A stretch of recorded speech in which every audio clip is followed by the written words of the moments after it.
What is going on, everyone? Got a quick little unboxing here to share with all of you. This is the new Apple USB Type-C 20-watt power adapter. So I just purchased this one on Apple's website for $19 plus tax. I ended up paying $20 and some change for it. This one does not come with the USB Type-C cable. So let's go ahead and we'll take this thing out of the package. I already sliced open the back there so we could just get it out. There's not really much to unpacking a little power brick or power adapter.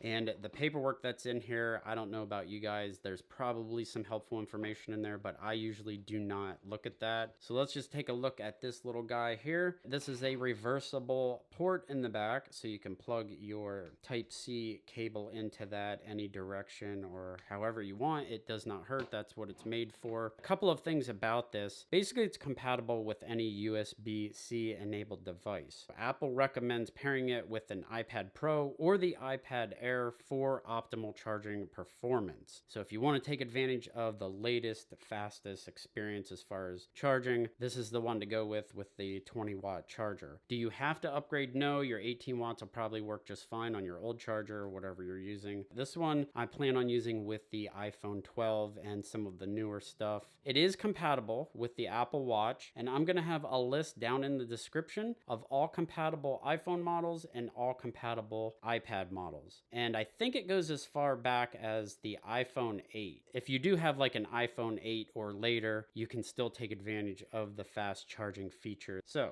that's pretty much all I had for you guys. A little look at this, a little bit about it. Check my description for more information if you're curious. I plan on having some more videos coming up here. Thanks a lot, guys, for watching. Hit the like button if you enjoyed the video, and I'll see y'all in the next one.